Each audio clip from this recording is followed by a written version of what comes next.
누가복음 17장 11절에서 19절까지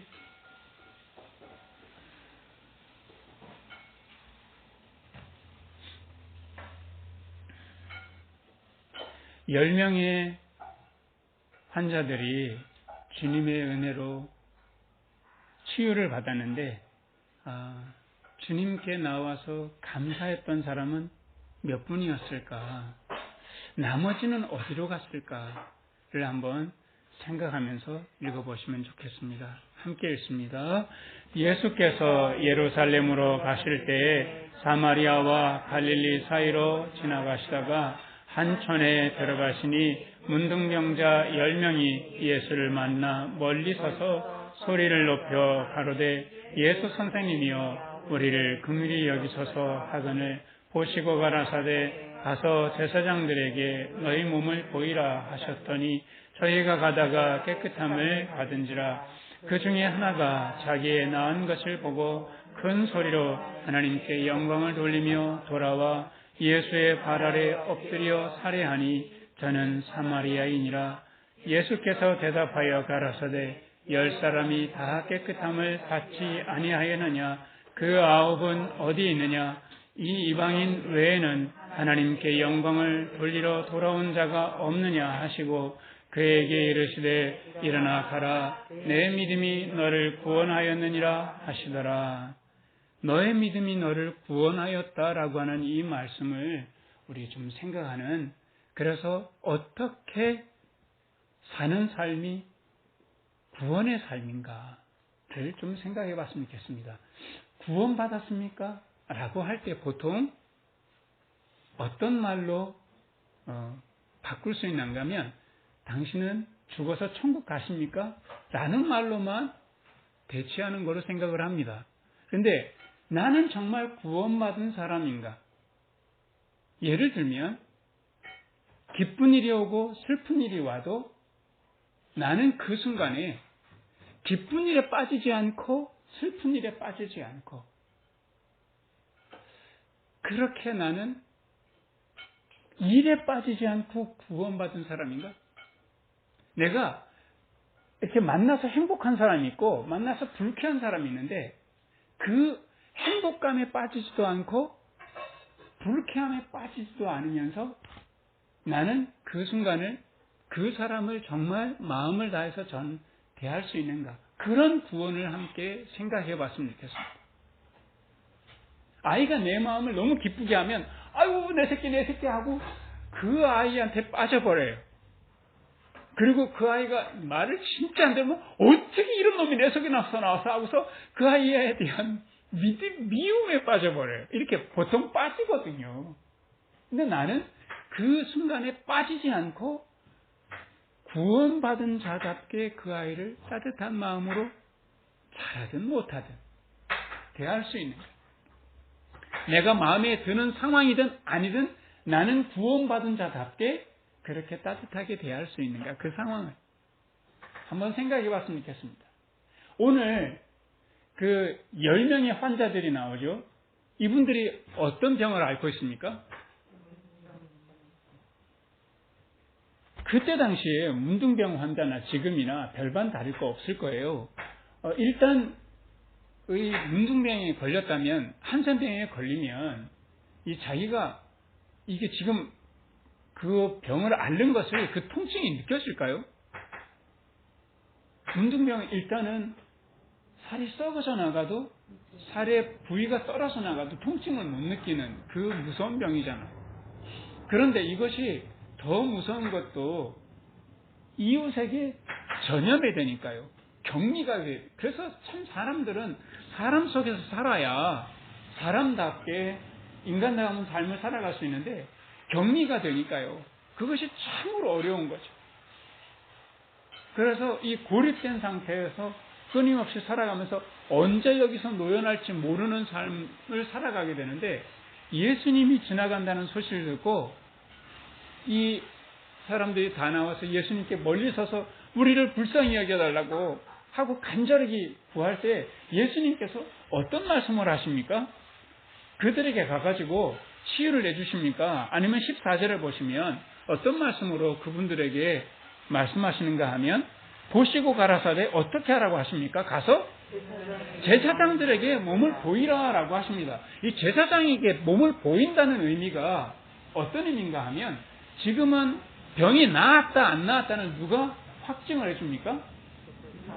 의사들이 합니다. 근데 당시에는 그 의료행위까지 종교적인 것까지 누가 그것을 확증해 줬는가 하면 제사장이 해줬습니다. 그래서 제사장에게 간다라고 하는 것은 어떤 의미인가 하면 이미 지금 내 병이 어쨌다는 겁니까? 다 나았다라고 하는 것을 의미합니다. 그러니까 지금 나는 몸이 막 썩어 들어가고 이렇게 문제가 굉장히 심각한데 제사장에게 간다라고 하는 그 자체는 그 사람에게 뭐가 있다는 겁니까? 예수님의 말씀에 대한 어떤 마음이 있다는 거예요? 저 제사장에게 가라고 했으니까 지금 내가 나았는가 보다 하고 주님의 말씀을 믿는 믿음이 있어야 제사장에게 가는 거 아니겠습니까? 그래서 이 10사람이 제사장에게 가다가 보니까 정말로 다 나은 거예요. 그래서 14절을 보시면 제사장에게까지 가지 않았다고 사실은요. 가다가 깨끗함을 받은 거예요. 그래서 이 사람들은요. 만약에 여러분들이 이 상황이었으면 누구한테 제일 먼저 달려갔겠습니까? 부모, 그렇죠. 부모한테 달려갔을 거예요. 네. 해바라기님이라면 누구한테 달려갔을까요? 그랬을 것 같아요. 아침한테 달려갔을 것 같아요. 우리 사랑님은 누구한테 달려갔을까요? 우수한테 달려갔을까요? 누구한테 갔을 것 같습니까? 사랑님은?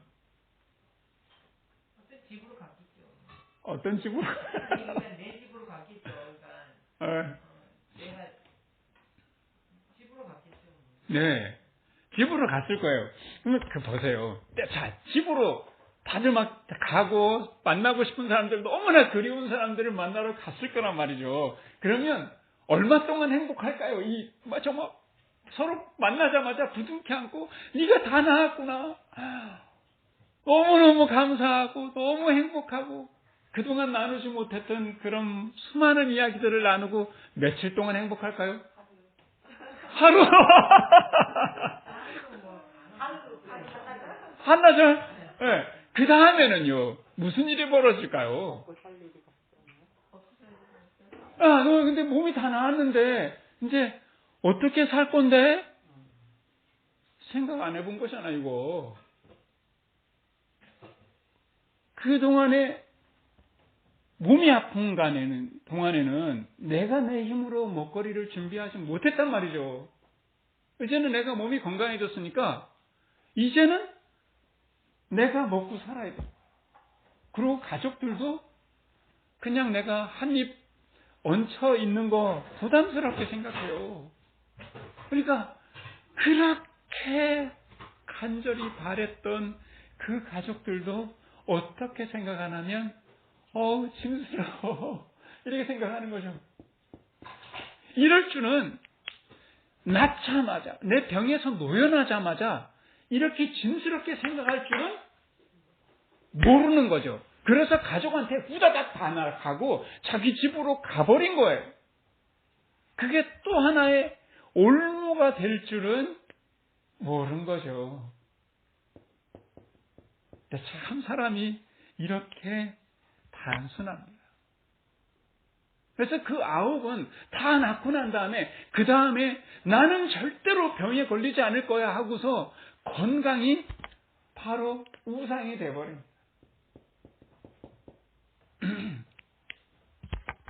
내가 어떤 상황에서 이렇게 금방 노연하면 다시 그렇게 들어가지 않으려고요. 얼마나 애를 쓰게 되냐고요. 참 그러면서 그게 우상이 될지 짐이 될지 올무가 될지는 전혀 모릅니다. 이 세계에서 그냥 사는 거예요. 병에 걸려도 병에 나아도 건강해도 계속해서 나도 모르게 어떤 것을 우상 삼고 짐스럽게 생각하고 올무에 걸리고 덫에 걸리고 자꾸 그런단 말이죠. 그래서 나는 정말 그 안에서 자유한가를 생각해 보죠.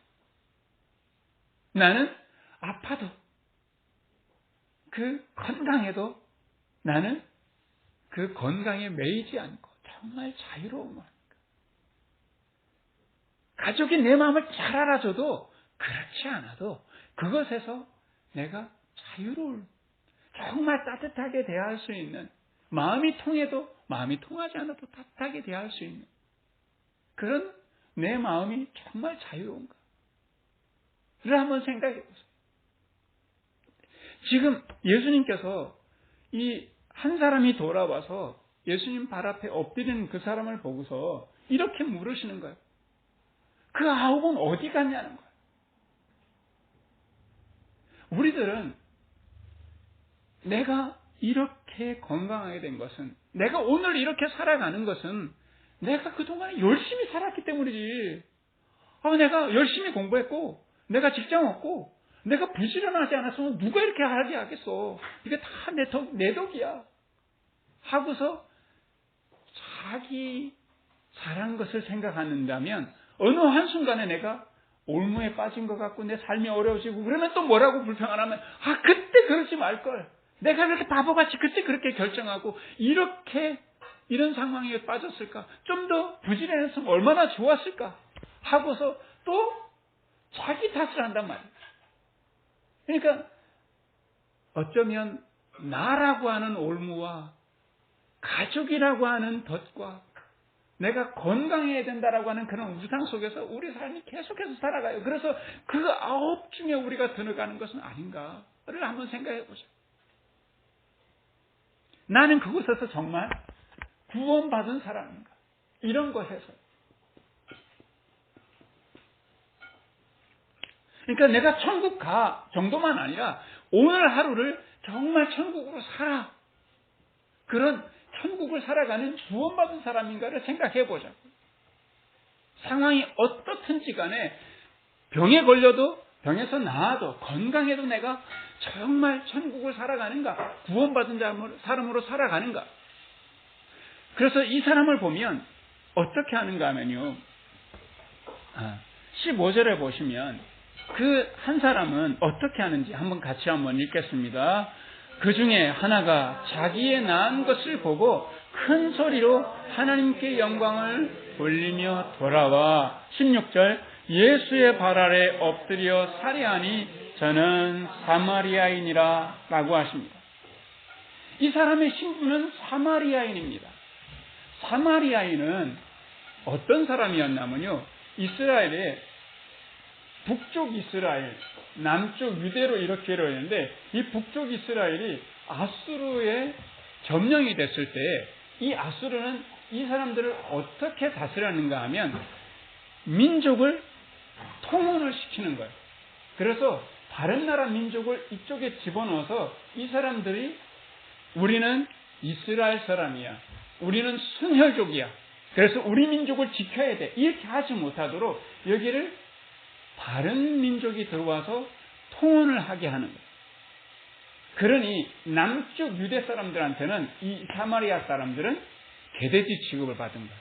저 사람들은 유대인들이 아니야, 당연히. 우리는 저 사람들을 인간 취급하지 않을 거야 라고 생각을 했던 이 사람들은 참 어떤 부분에 있어서 신분적으로 아주 많이 비하당했던, 그러니까 살아가는 공간도 유대인들과 달리 이스라엘 사람 취급을 받지 않았던 사람들입니다. 근데 이 사람들이, 그 사람 중에 사마리아인 이 한 사람이 내가 문둥병을 걸려서 치유를 받았을 때 어떻게 하냐면 주님께 나와서 하나님께 영광을 돌리더라는 거죠. 내 신분이 어떻든지 간에, 내가 건강하든지 병에서 나았든지 간에 내가 어떤 상황이라도 하나님께 영광을 돌릴 수 있는, 이렇게요. 내가 아파도 하나님께 영광을 돌려. 내가 슬퍼도 하나님께 영광을 돌려. 그러면서 이분이 예수님의 발 앞에 나와서 엎드려 살해했다, 감사했다라고 하는데, 지금 여기 보시면 주님께 나아왔다라고 하는 거예요. 그것은 어떤 의미인가 하면 하나님께 영광을 돌리고 주님께 나왔다라고 하는 것은 이 우상과 짐과 올무 이거는 전부 다 몇 차원일까요? 사람이 몇 차원의 존재일까요? 1차원은 개미같이 이렇게 왔다 갔다만 하는, 2차원은 평면에서 우리 이 까미처럼 이렇게 옆으로 좌우로 왔다 갔다 할 수 있는, 근데 사람은 이 공간을 의식할 수 있는 3차원의 존재입니다. 이 전부 다 우상이요, 짐이요, 올무다라고 하는 건 전부 다 3차원에서 벌어집니다. 하나님은 시간과 공간 그 너머의 분, 그래서 하나님은 그 3차원을 넘어서시는 분이야. 이 차원을 넘어서시는 분이야. 그래서 하나님께 나오고 예수님께 나왔다라고 하는 것은 나는 그것에서 걸려들지 않고 하나님께 나오고 그 모든 것들을 감사함으로 받겠다는 거죠. 그래서 이 사마리아인이 자기가 문둥병에서 나은 것을 보고 하나님께 나와서, 예수님께 나와서 감사하는 거예요. 내가 이 모든 것에서 자유로운 존재라고 하는 거죠. 그래서 우리가 자기 자신에게도 걸리지 않고, 관계에도 걸리지 않고, 건강에도 걸리지 않고, 그런 존재였습니다. 그런 존재로 하나님께서 우리를 만들어 주셨다는 거예요. 이미요. 그렇게 우리가 주님 안에서 살아가면 좋겠습니다. 그래서 3차원을 넘어선 그런 존재인 것을 내가 아는 것이 바로 구원이고요. 어떤 상황 속에서라도 내가 주님 앞에 감사할 수 있다면 그 사람을 보고 우리 주님께서 이렇게 말씀하시는 거예요. 19절 말씀을 보실까요? 같이 읽겠습니다. 그에게 이르시되 일어나 가라. 내 믿음이 너를 구원하였느니라. 여기서 믿음이라고 하는 것은 차원을 넘어선 주님 앞에 설 수 있는, 어떤 상황이라도 주님의 눈으로, 주님의 귀로 보고 들을 수 있는 그런 존재. 그래서 이 사람은 어떤 상황이라도 하나님께서 내게 천국을 주신 거야 라고 하는 그 믿음을 갖는, 그 믿음이 바로 나를 구원한다. 나를 누가 구원하겠냐고. 나를 구원할 일은 누구밖에 없습니까? 예수밖에 없다고 우리가 고백하지만 사실은 여기 보면 예수님께서 누가 너를 구원했다고 하십니까? 누가 너를 구원했다? 그러니까 나를 구원할 일은 사실은 나밖에 없어요. 자꾸 나의 건강이 나를 구원해주고, 나의 성공이 나를 구원해주고, 내 가족이 나를 구원해 줄 거라고 자꾸 생각하는데 그렇지 않아요. 주님 앞에 서 있는 나만 나를 구원할 수 있어요. 내 마음을 자유케 할 수 있고 내 마음을 평안하게 해줄 수 있다는 거죠. 그래서 내가 어떠냐는 거예요. 어떤 상황이라도 주님께 영광을 돌리고 주님의 관점으로 보고 일체연의 감사로 본다면 내가 나를 구원하는 자인 거죠. 그래서 오늘 이렇게 말씀을 맺고 싶습니다. 여러분들은 어떤 상황을이라도 올무에 빠지지 않고 짐으로 만들지 않고 우상으로 섬기지 않고, 이 9 사람들은 자기가 그런 줄 모르면서도 가족한테 달려갔다면 가족의 짐이 됐겠죠. 가족과의 관계가 올무가 돼요. 건강이 우상이 됐겠죠. 하나님께 나오지 않고 예수께 감사할 것을 잊어버린 거예요. 우리는 오늘 기억했습니다. 좋겠습니다. 주님 안에 있는 나만 나를 구원할 수 있다는 것. 감사만 나를 진정으로 구원할 수 있다는 것을 마음에 기억하시고 늘 주님 안에서 일체연의 감사, 일체연의 감사, 이렇게 고백하며 살아가는, 천국을 살아가는 우리 모두가 되시기를 주님의 이름으로 축원합니다. 우리 같이 기도하겠습니다. 주님, 오늘 사마리아인의 감사에 대해서 주님의 말씀을 들었습니다. 9은 어디 있느냐? 감사를 받고 싶은 주님의 그 서운한 마음을 표현하는 것이 아니라 늘 일희일비하는 삶의 수레바퀴에 깔려 살아가는 우리를 불쌍히 여겨주시고 걱정하시는 주님의 마음을 오늘 들어보았습니다. 우리 주님, 자기를 섬기고 관계의 올무에 빠지고 성공과 돈을 우상으로 살아가며 마음이 허망하여져서 감사하지 않고 이리저리 마음이 세상에 표류하며 살았던 우리의 삶이었음을 주님 앞에 고백합니다. 우리 하나님, 다시 한번 우리 하나님께 기도합니다. 어떤 일을 만나더라도 주님께 나아가서 하나님께 영광을 돌리고 어떤 삶 속에 있더라도 주님께 나와서 감사하는, 그래서 너의 믿음이 너를 구원하였도다라고 주님께서 칭찬하는 그런 범사에 감사하는 일체 은혜에 감사의 삶을 살아가는 우리 모두가 될 수 있도록 인도하여 주시옵소서. 형통에도 감사, 불행이 닥쳐도 감사하는 구원받은 우리 모두가 되도록 하나님 인도하여 주옵소서. 예수 그리스도의 이름으로 기도합니다. 아멘. 우리 찬송가 310장 같이 부르면서 준비하는 금 하나님께 드리겠습니다.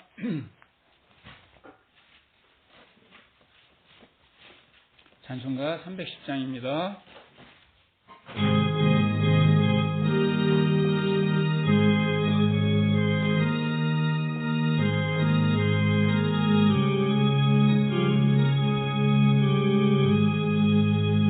저 밭에 농부 나가실 뿌려놓은 후 주 크신 능력 내려 잘 일러주셨네.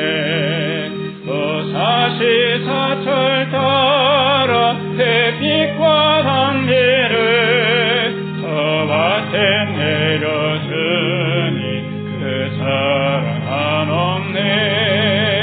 온갖 귀한 선물 주님이 주신 곳그 풍성하신 은혜를 다 감사드리세.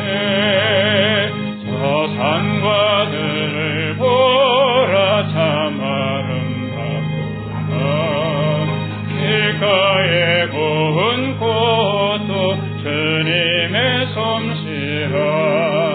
저 공중 나는 새도 다 먹여주시니 그 사랑하는 자녀를 보지 않으랴. 온갖 귀한 선물 주님이 주신 곳 그 풍성하신 은혜를 다 감사드리세. 집 부려 거둔 곡식 주님의 은혜라. 우리의 몸과 마음 새 힘이 넘치네.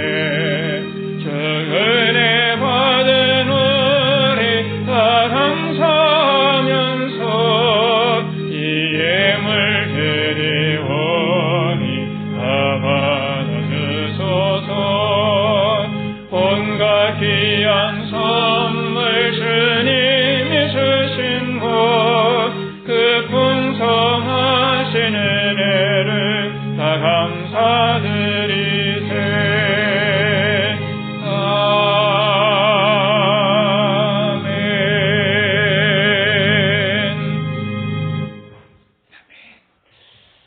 아멘. 우리 주님께 감사헌금 드리면서 축도로 예배를 마치겠습니다. 올 한 해 참 많은 일들이 있었지만 우리 흔들리는 마음이 중심을 잡고 평안하도록 붙잡아 주시고 우리가 걱정하고 염려하는 일들이 하나씩 주님의 때를 따라서 평안하게 해주시고 이끌어 주신 하나님의 은혜의 손길 진심으로 감사드립니다. 우리의 삶을 신비롭게 인도하시고 기적과 같이 지켜주신 주님의 은혜에 감사하여서 적은 정성을 주님께 드립니다. 기쁘게 받아주시옵소서. 주님의 나라와 주님의 교회가 사랑으로 든든히 서는데 잘 사용되어지도록 축복하여 주시기를 기도합니다. 이제는 우리를 위해 죽기까지 사랑하신 예수님의 은혜와 미물과 같은 우리를 존귀하게 여기시는 하나님의 사랑과 늘 감사하는 삶이 될 수 있도록 가르쳐 주시고 기도해 주시는 성령님의 교제하심이 우리 교우들과 함께 있을지어다. 아멘. 감사합니다.